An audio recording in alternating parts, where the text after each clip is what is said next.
Rodolphe de Mdima. Ah, sympa. C'est quoi exactement? Non. Rodolphe, non. Il habite où? Non. Ah oui. Here. Boris, if you would be there, that would be Yeah, great. thank you.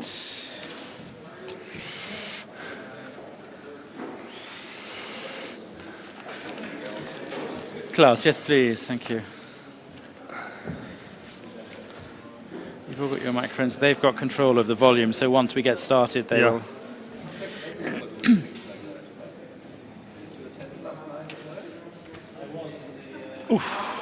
So you will follow the. You will start from them and I go think this so, way. yeah. This is what's. Yeah. Oof. Can I have you some water? Oh, it's lovely. Yes, please. Sparkling Yeah, or- that's lovely. Yeah? Sparkling will be great. Thank you. Thank you. Yeah. So many things have been cancelled, so we are kind of an exception, right? Yeah, I think it feels like we're the last flight leaving town, really. Yeah. I mean, I think after this, Yeah. very few events will take place for the next few weeks. From the ECB, we cancelled everything until Oh, yeah. 20th of April, which is long. Until the 20th of April. Okay. Yeah.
Yeah.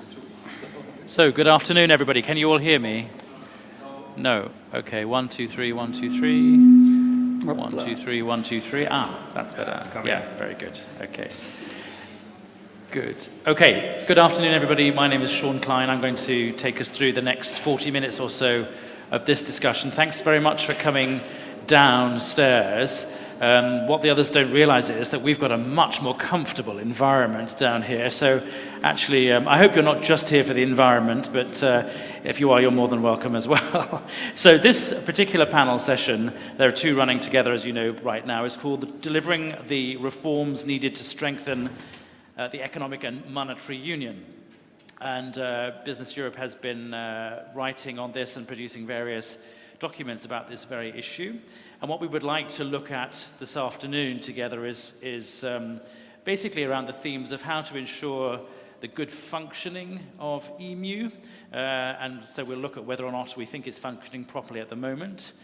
How to combine national and European level reforms so that we can both strengthen EMU and create more growth. And also how to strengthen the Euro's international role, and its standing and status. Some may say that's been growing, but more needs to be done. I have a great panel with me here up on the platform, and I'll introduce them to you. I think you may have some details on screens if you can see them. At the far end there is Klaus Deutsch, who's the president of Business Europe Economic and Financial Affairs Committee. He's also the Director for Research, Industry and Economic Policy at the Federation of German Industries, the BDI. That's correct, isn't it? So you're very welcome, Klaus. Danny, next to him is Danny McCoy, who is the CEO of IBEC, which is the Irish Business Organization. Very good to see you, Danny. José Leandro, next to him, is the director at the Directorate for Economic and Financial Affairs at the European Commission. Thank you for being with us. And last but by no means least, Boris Keselewski, who is the head of the ECB representation here in Brussels. So we have absolutely the right people to discuss this issue and talk us through how we can make things better.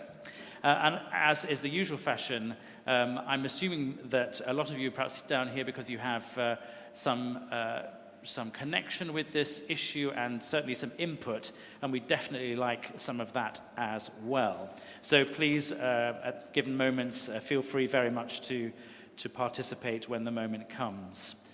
So we formulated a sort of question to get things kicked off, and I wonder whether the scenario that we're living through at the moment in the world has some impact on this, and perhaps you'll all tell us whether it does or not. But the initial question was, is Europe ready for the next crisis? And of course, what we were thinking of was, I guess, 10 years ago and that time since then. I wonder to what extent actually some of that might be being put to the test. Perhaps not straight away at the moment, but there may be some knock-on effect possibly of what's going on. Maybe you all have some thoughts on that. But that wasn't the initial thought. It was more, we had a crisis 10 years ago that we've kind of been working through probably ever since.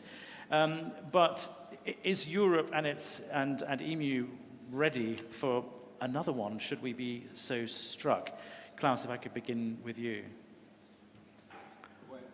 You've got your Madonna, so you're fine. Well, yes and no. I think we are clearly able to, along with Corona, by the usual use of fiscal and monetary policy tools, stopgap measures, through a period of several months, emerge either from disturbances, measures taken by governments largely to contain global health risks. I think the strong crisis as the one preparing ourselves, not the full still in place that we have to cope. You agree that we're a bit that's missing for me, having been quite deeply involved in the fiscal rules in a previous career. I even find it difficult to follow it. You know that I think I've got a good knowledge, but it's got very complicated. And what's really missing, I suppose, is coordination. Which again, I was struck by the commissioner there in the last segment talking about the coronavirus has really brought across coordination. You know, some of the damage we'll see to our business models will be, again, inconsistent patterns even within economies. And so the coordination, I think, is really important. Something might come back to it later on is that when we designed the fiscal rules going back to 1997, we were then in a kind of a panic mode, I suppose, during the financial crisis with 6-packs and 2-packs.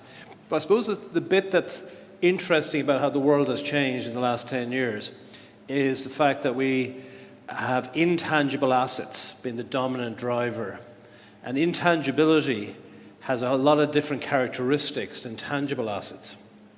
So you see the emergence of the technological giants who have, you know, it's monopolistic in structure, but actually it's more fundamental in a kind of a public good kind of nature. There's no production costs to the additional unit, etc. And I know in the monetary policy, particularly Jonathan Haskell, who's on the Monetary Policy Committee for the Bank of England, is now talking about in a world of where intangible assets are on balance sheets, how do you lend to those? And then what has the consequence that have for the long-term real interest rate in the economy? I believe that intangibility probably has lessons to learn. We've lessons to learn about this intangibility for our fiscal rules as well, in that the world has changed.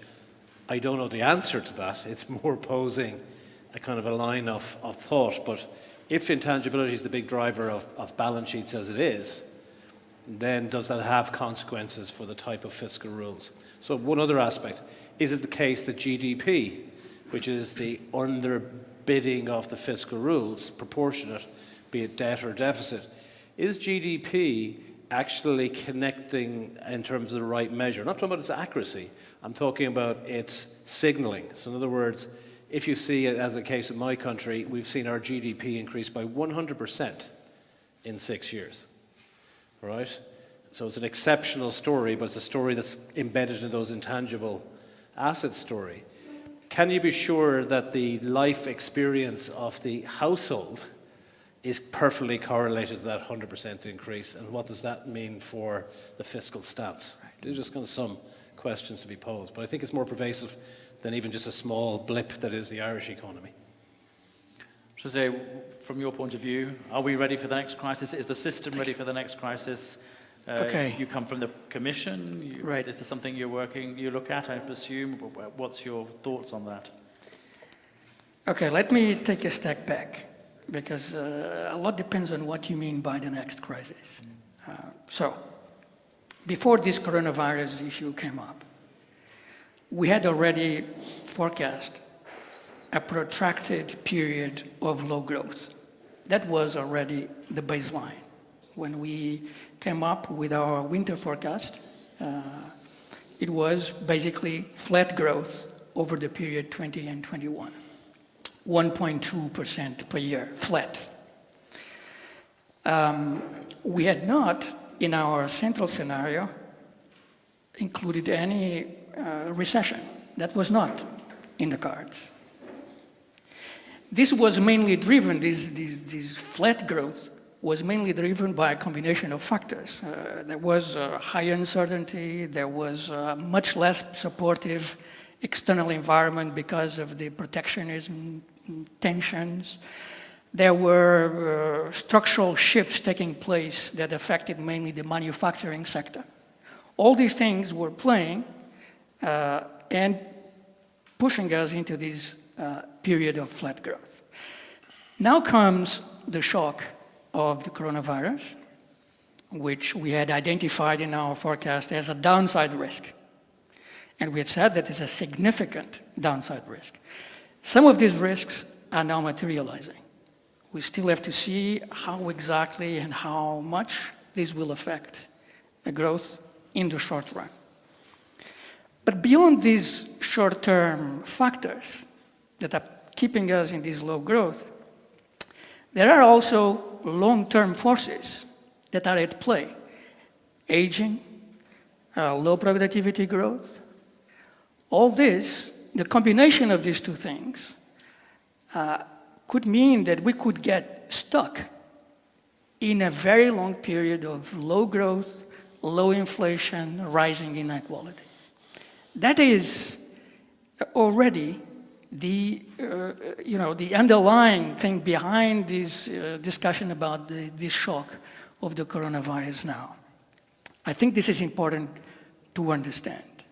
And when you project long-term growth to 2029, what we see is potential growth going down from what it is currently, 1.2, to below 1% in 2029. Basically driven by aging that is now kicking in big time, and labor force coming down, and capital stock staying low. That is what is at play. Now, staying stuck in this low growth, low inflation, rising inequality is not a fatality. It depends on how we react to this. And for me, this is already a crisis. Aside of the coronavirus or any other shock, this is a crisis, right? But it's not a fatality to stay stuck in this long-term growth. It depends on how we react to it. So, in the short run, we need to address the issue of the coronavirus and these short-term factors that are pushing us to a lower growth.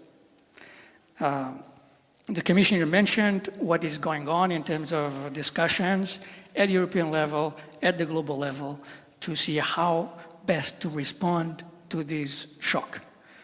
He emphasized in particular, and we can go into more detail on that later on, he emphasized that already in our fiscal rules, there are ways of accommodating some of these shocks.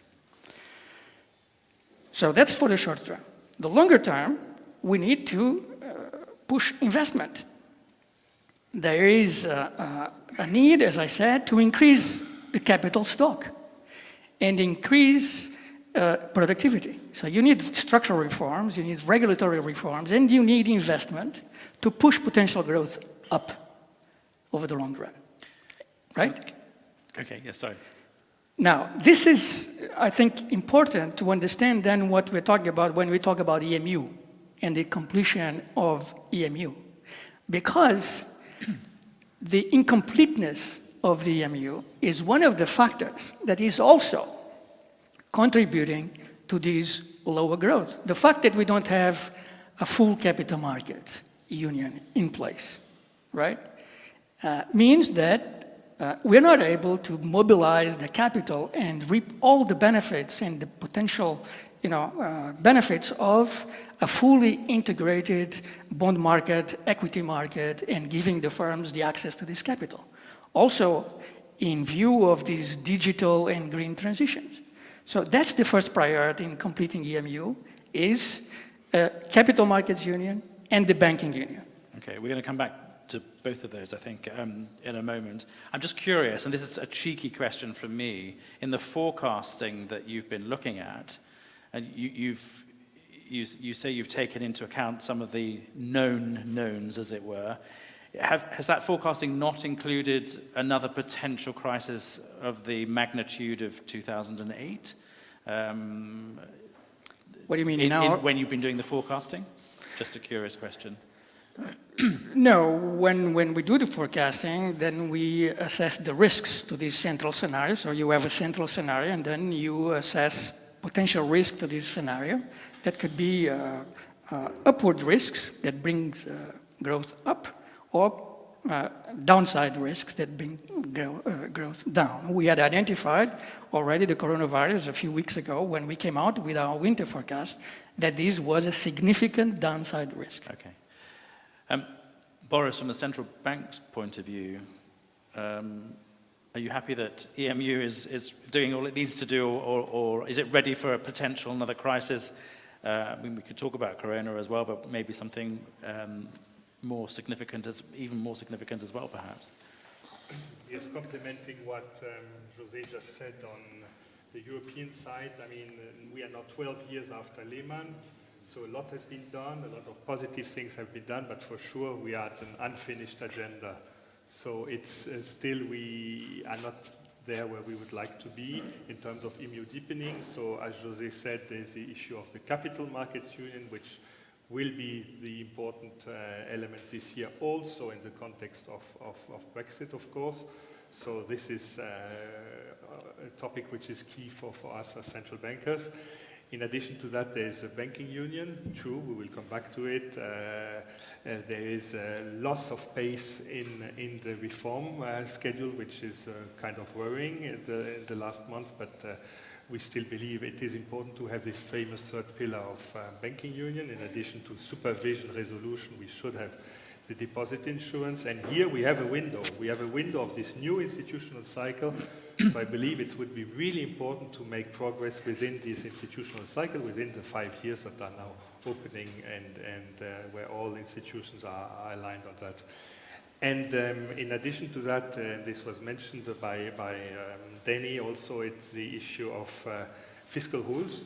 So here we are in beginning of a reform. We as ECB, we think that this reform is absolutely needed. We need more clear fiscal rules. We need less procyclical fiscal rules also, as the Commissioner said. So this is something on which we would also like to put the emphasis, but it's important now to start delivering and to use this momentum we have from this new window. Klaus, so talking about the Commission reviewing economic governance of Economic Monetary Union, how wide-ranging does that need to be? What about the Growth and Stability Pact? Is that flexible enough? Is it being observed enough? some thoughts on those? Well, it's part of the picture, and I think we have to make sure that the governments and parliaments who have to apply the rule book understand what is in there, and that there's a stronger focus on sustaining economic growth and lifting productivity and investment within the rule book without jeopardizing fiscal sustainability going forward. Now, maybe Jose didn't say at the beginning that, of course, the euro area has made great progress in deleveraging the public sector. If you look back, this was a 10-year exercise of bringing public deficits under control, and I think by and large they are under control again. But at the cost often of having too low public and private investment support. And I think that led us into a situation where we have skill shortages, we don't have enough spending on education, we don't have enough spending on infrastructure, and we have sometimes public budgets are too focused on consumption and too little on investment. I think in that whole framework, member states have to do a lot. The fiscal framework is just a rule book. I think much more important is what they do about the European semester process. And without going too far into publications, we will only get to the media in the course of the next weeks. I think you see a constant drop in reform activity over the last 4 years, both at the OECD level as well as the European level, and this is not sustainable. We can't afford to do nothing. And I think it's much more important to get growth going, and if you think about the connection to the environmental and digital fields, we are speaking about 250 to 300 billion euros of additional investments. It's roughly 10 to 15% above current levels of private and public investment in Europe. If you want to get this going, we need incentive schemes for private investment, and we need additional public investment for greening, transportation, the grid system, and all the rest of it. I think we have to put these very different angles together at the level of the heads of states. Because if you leave it to the ECOFIN, they don't know how to cope with that because it's too much environment. If you leave it with the climate people, they don't know how to do the fiscal stuff. And I think so I'm much worried about, not so much about the Commission who has processes of working together, but about the governance both in the Council and in the Parliament. Because there it's usually sector policies. And they don't work together. But this is what we need to do. Now, I think the review is an important part. I share the ambition of Gentiloni. I think these are the right points. It's very difficult to do that in practice. We need a little bit more clarity on investment rules and a little bit more flexibility there. But we can't jeopardize fiscal sustainability in a low growth, low inflation, no reform environment. This is a touchy issue. If we don't move on growth, we won't make progress on fiscal sustainability either. Danny, there's a lot to grapple with there, certainly in those comments about the governance of how the system is working.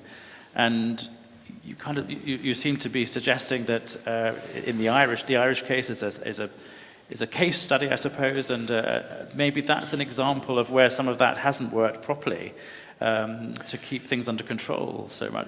Would that be fair? And what needs to be done? I do think the Irish case is sui generis. I don't think it's replicable, but there is... Unfortunately, if you could turn everybody into an Ireland, we would be... I do think there are lessons, though, in its magnitude that can reveal some of the tensions.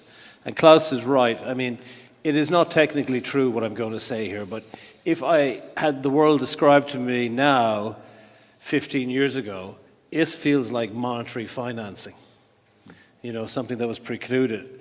It's not technically monetary financing, but it's the fact that we live in such bizarre monetary conditions that has allowed, normally we would have seen inflation erode some of those high debt levels, but actually it's quite a lot of cash has ended up in, even the taxpayers have quite a lot of cash to make their payments, etc. across. So it's a bit of a bizarre monetary arrangement that we've gone through the last 10 years.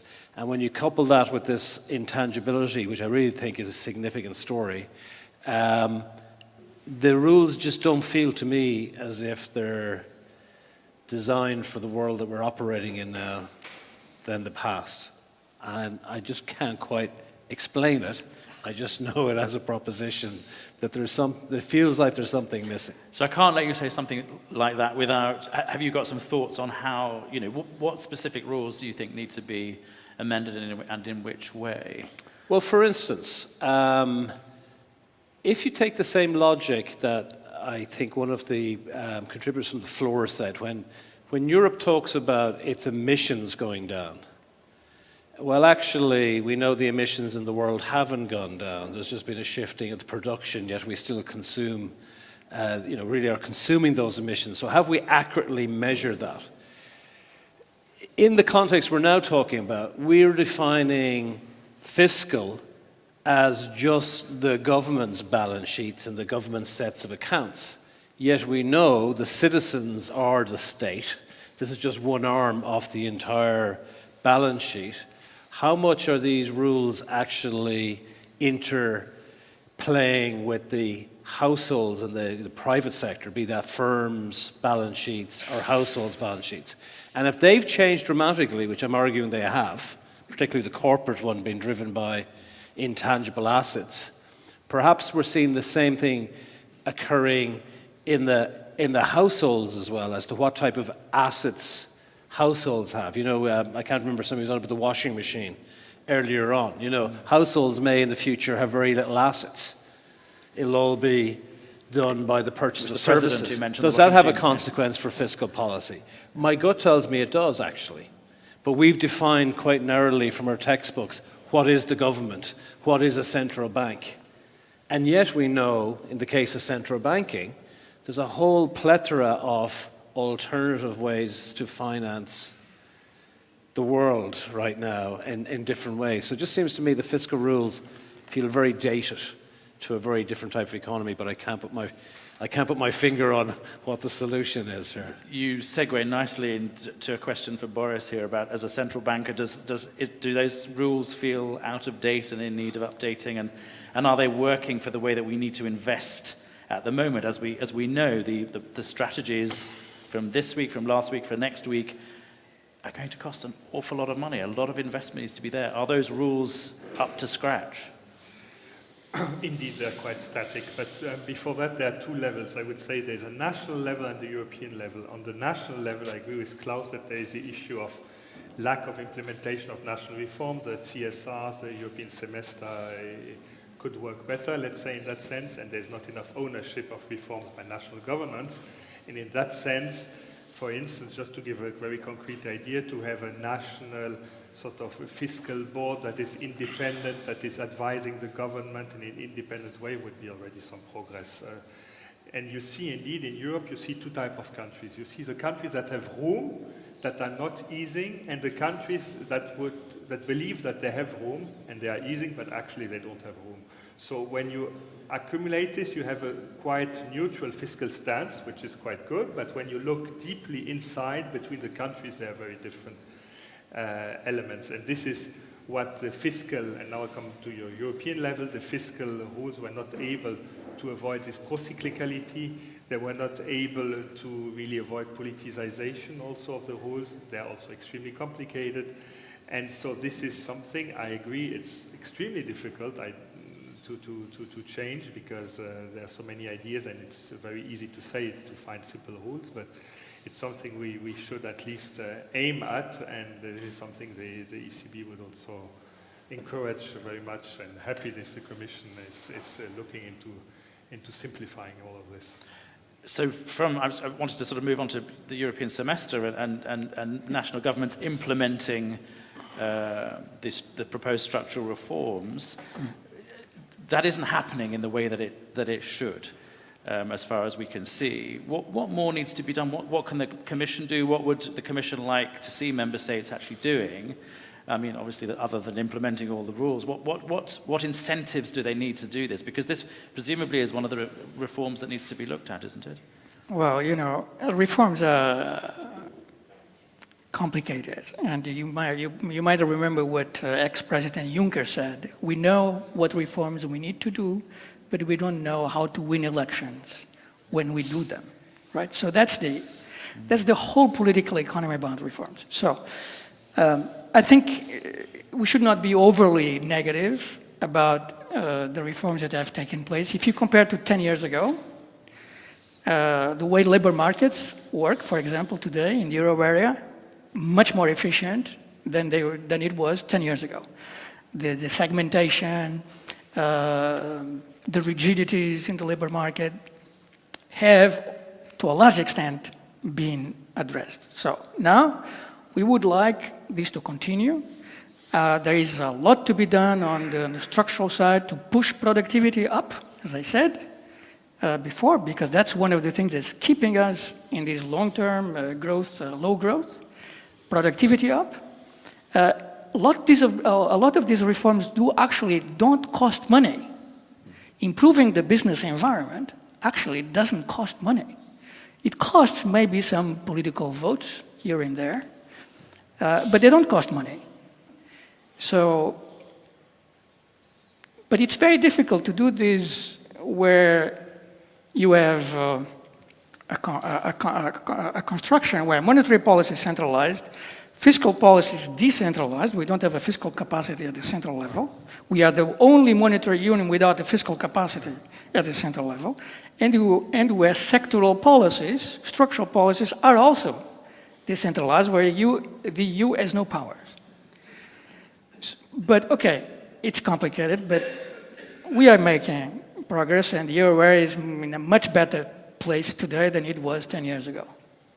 Now, I think, as I said before, it's not enough, because the challenges we are facing in the longer run require probably a rethink of the rules themselves, which, as Danny was saying, and Klaus and Boris, probably they were designed for another world. We are now in a world of very low interest rates that have been declining on a secular basis for decades, and are now extremely low and probably will stay very low for a long time. At the same time, as I said, you have potential growth going down because of these long-term forces, aging, productivity, etc. In a context like that, there is a debate about the role that fiscal policy should play to bring potential growth up. Not just stabilizing the economy when there are shocks, but bringing potential growth up. Also, in view of these transitions that we have to do, green and digital. So there's a whole debate about that, and the changes to the rules have to be approached with this new paradigm in mind. So we have launched a review of the fiscal rules that actually highlight all these points that I just made. And we opened a debate on this. You are all invited to participate. There's a website there. You can go there, share your views, and say what you think. We will take account of that. And after the summer, and the second half of the year, the Commission will decide how to go about this. I'm going to open it up to the floor because we haven't got a huge amount of time. Has anybody got any burning questions? You've got the experts here who've started to cover some of this debate, this discussion. And you've just heard José talking about the website being opened as well. So certainly you'll be able to have a look at that. But anybody, any questions at the moment? Yes, there's one at the back there. Simple question concerning the long-term economic models used by the... I don't think we can hear you so well, actually. Is the microphone on? Can anybody hear?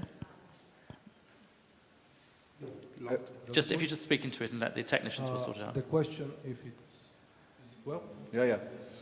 The question is concerning the long-standing or long-term economic models used by the Commission. As far as I know, this is the first one is Primes, which is commissioned to Athens Technical University. Most of the national energy and climate plans are based on Primes model. Primacy. What is primacy?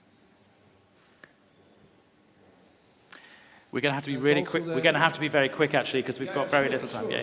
Yeah. The second one is let's say, source is the aging report. I know, So the simple question are, what are the models used by the Commission? Long-term economic models officially recognized and used by the Commission. The first question. Second one. We haven't got time. Sorry. The prospects, very short one. The prospects of Bulgaria and Croatia to join Eurozone. How you could react on this? Do you want to tackle that, Jose, whilst we collect another one? Well, on the prospects of Croatia and Bulgaria joining the Eurozone, there is a process going on. There are a number of commitments that have been agreed and need to be delivered. This is being done. We are quite hopeful that this will happen in the short run. But of course, it depends on the progress on this. As regards the models, well, we use standard models that are the same as ECB, IMF, OECD when we project, when we do these projections of long-term growth. We use standard orthodox, new Keynesian models, as they are called, when doing this. Maybe just one Yes. tiny element on this Bulgaria-Croatia, just to remind that in addition to joining the euro, it was a decision to have them enter in parallel to the so-called single supervision. So the Bulgarian Croatian bank would be subject to single European supervision by the ECB. So it's called close cooperation. And this is a parallel track, and you cannot do the one without the other one. So there's also the whole work stream on banking, recapitalization, and on banks before joining this single supervision in addition to Absolutely. the euro. So Absolutely. we work together with the Commission on both streams. These are no conditions. Our enemy is time always, and I just wondered if I could. We're going to have to go. We're going to have to wrap up in a couple of minutes. We were going to talk about banking union, but I wondered if there's one sentence that each of you could give me that that would help us to talk about what needs to be done to make the banking union work more efficiently or to get it sorted out. Is there I mean, this probably may be a priority that you think needs to be done to make EMU work. Maybe 20 seconds. Yes, on this. go for it, yes. For us, really, we should still have in mind this full mutualization on the European deposit insurance, the third pillar. And we know it's very difficult and it's very discussed here in Brussels. So at least start with the liquidity phase, put things together, and put a time plan for achieving the rest and start the whole movement. I fully agree. I think probably the single most important thing that we need to do is to agree on this deposit insurance. Now, the good news is that... Agree on the what? I missed what you said. On the common deposit insurance for the euro area.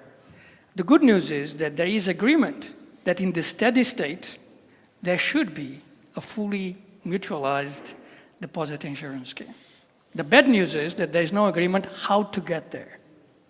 So there's a lot of discussion about what are the preconditions to get there. Some link this to regulatory treatment of sovereign exposures by banks. Of course, this is an interesting idea, but if it's done in isolation, it can have significant financial stability issues. So it cannot be done in isolation. But I would agree with Boris, agreeing on the deposit insurance scheme and starting actual discussions on this is the most important thing. Danny. I would say I think the capital union is probably more important than the banking union, particularly for SMEs. And one of the features, I suppose, nearly 20 years into the euro, you still see differential between SME lending in different member states. And even at the element of the household, you see mortgage rates quite different as well for the same currency. Right. So I think that capital will be as more significant than the banking union. Well, both, but... Klaus. Maybe in addition to those points, Yes. I think we would work towards integrating the banking market again and stop ring fencing of liquidity and move to a system where supervisors and regulators feel fine with having a pan-European banking and capital market again. I think we have been there and it got hurt in the crisis. Unfortunately, we're going to have to stop it there. And I know there was plenty more that we could talk about, and I'm sorry we haven't got more time for your questions. We have to all jointly be back into the main hall when the next session starts very promptly in about 2 minutes.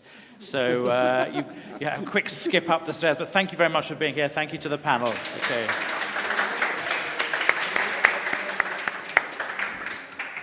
Jose, is the group euro framed?